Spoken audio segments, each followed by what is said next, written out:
여러분의 영혼의 집은 혹시 깨진 유리창이 있지 않습니까? 여러분의 인생 건물에 하나의 깨진 유리창, 낙서가 되어 있는 작은 것들이 여러분을 폐허의 모습으로 만들 수 있습니다.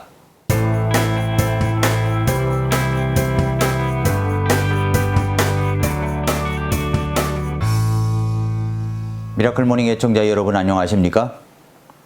1994년 미국 뉴욕의 시장으로 취임한 루돌프 줄리아니가 이런 말을 했습니다.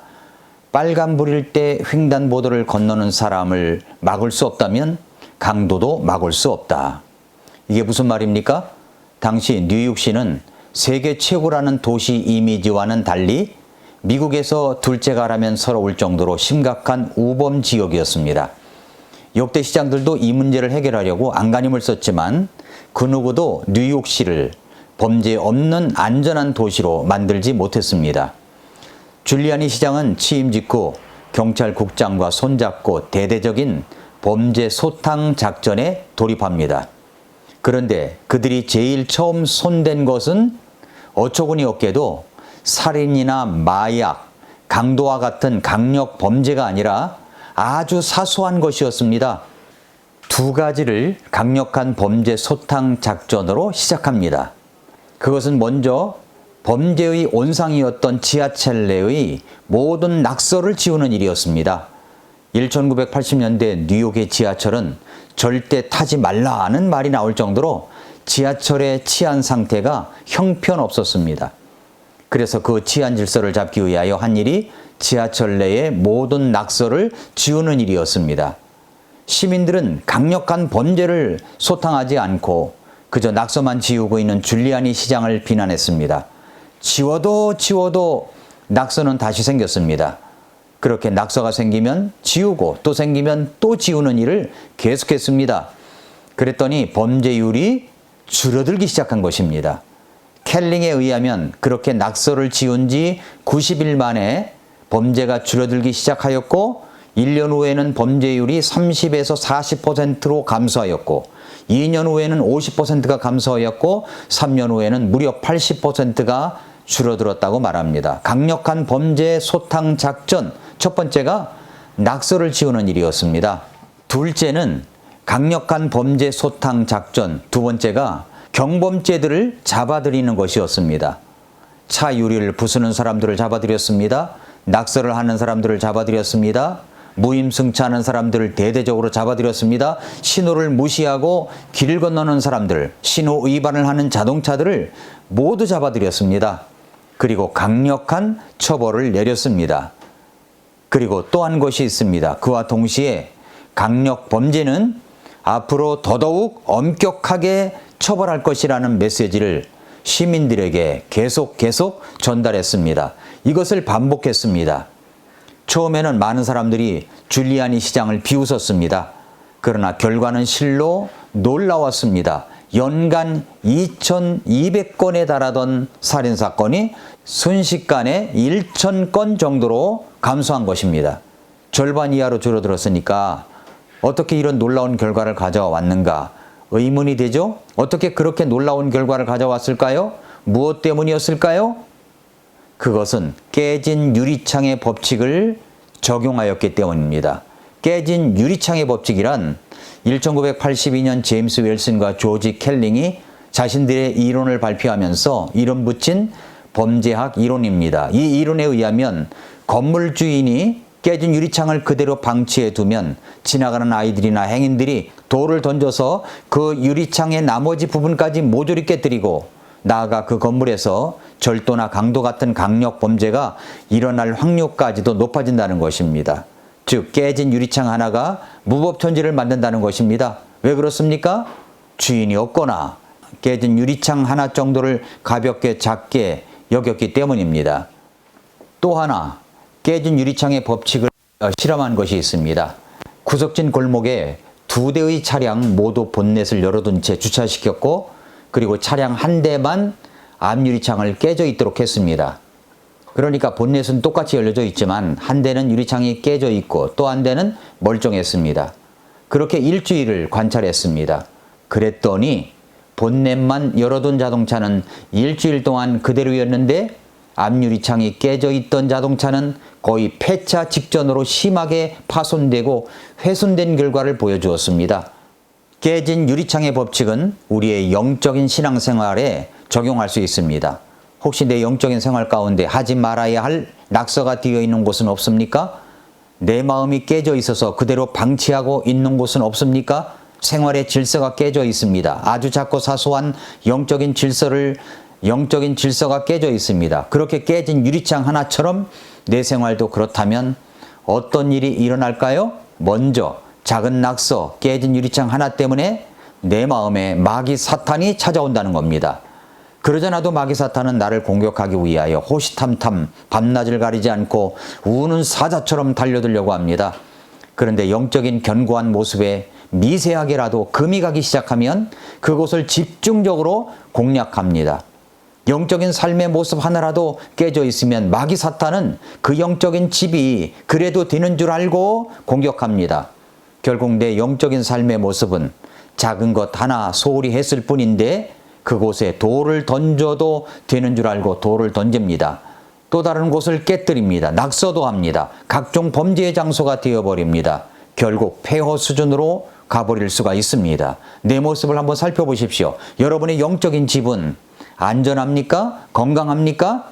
베드로전서 5장 7절에서 정신을 차리라 깨어 있으라 너희 대적 마귀가 울부짖는 사자같이 두루다니며 삼킬 자를 찾는다고 했습니다. 마귀 사탄은 정말 전략적으로 우리를 공격하고 있습니다. 그런데 내 스스로 내 마음에 하지 말아야 할 낙서를 하고 마음에 금이 가고 깨져 있다면 사탄은 이게 웬 떡이냐 하면서 달려든다는 사실을 잊어서는 안 됩니다.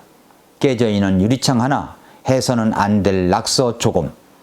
내 영적인 생활에 그렇게 작은 것인데 하면서 소홀히 여기는 것은 무엇입니까? 소홀히 여기는 것은 무엇입니까? 그 첫 번째가 예배입니다. 예배 생활을 소홀히 하면 영적인 집에 금이 가기 시작합니다. 영적인 유리창이 깨지게 됩니다. 그것 하나가 나를 완전히 폐허의 집으로 만들 수 있음을 기억해야 됩니다. 요한복음 4장 23절 24절에서 하나님은 영과 진리로 예배드리는 자들을 찾고 계시다고 하셨습니다.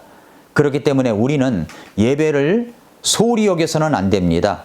코로나 팬데믹 때문에 비대면 예배라는 용어가 생겼죠.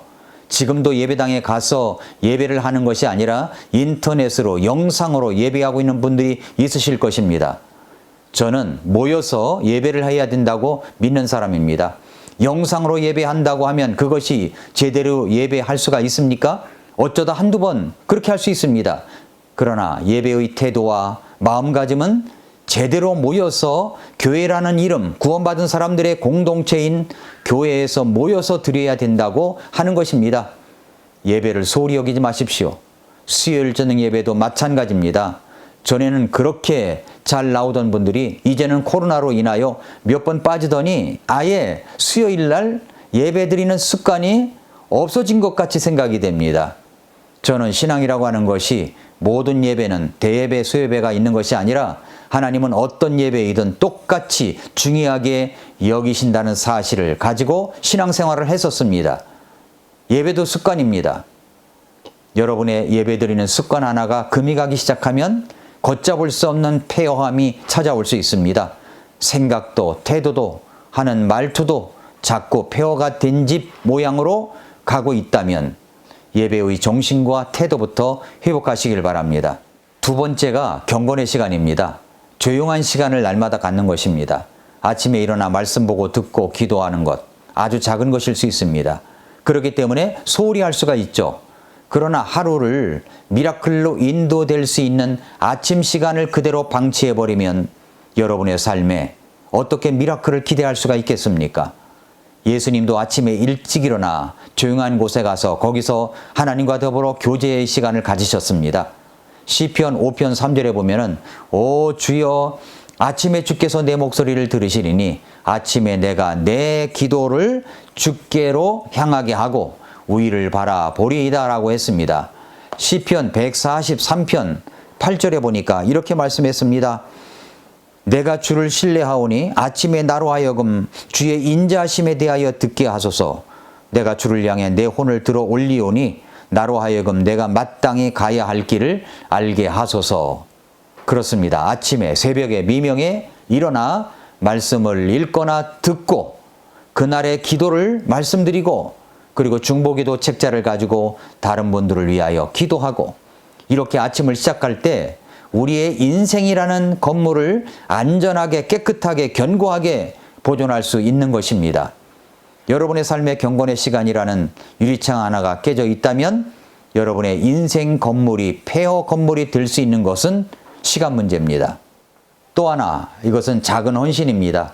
예수님께서 마태복음 25장에서 천년왕국 전에 양과 염소를 심판하신다는 비유를 말씀하실 때 이런 말씀을 하셨습니다. 오른편에 있는 자들에게 너희들은 내가 줄일 때 먹을 것을 주었고 목마를 때 마실 것을 주었고 내가 나그네 되었을 때 너희가 나를 받아들여 주었고 헐벗었을 때 옷을 입혀 주었고 병들었을 때 찾아와 주었고 감옥에 갇혔을 때 찾아와 주었구나.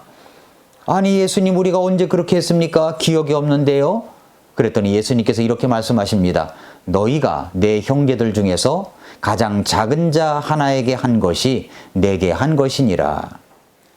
왼쪽 편에 있는 자들에게는 너희는 마귀와 그를 따르는 자를 위하여 준비된 영존하는 불에 들어가라 고 하시면서 이렇게 말씀하십니다.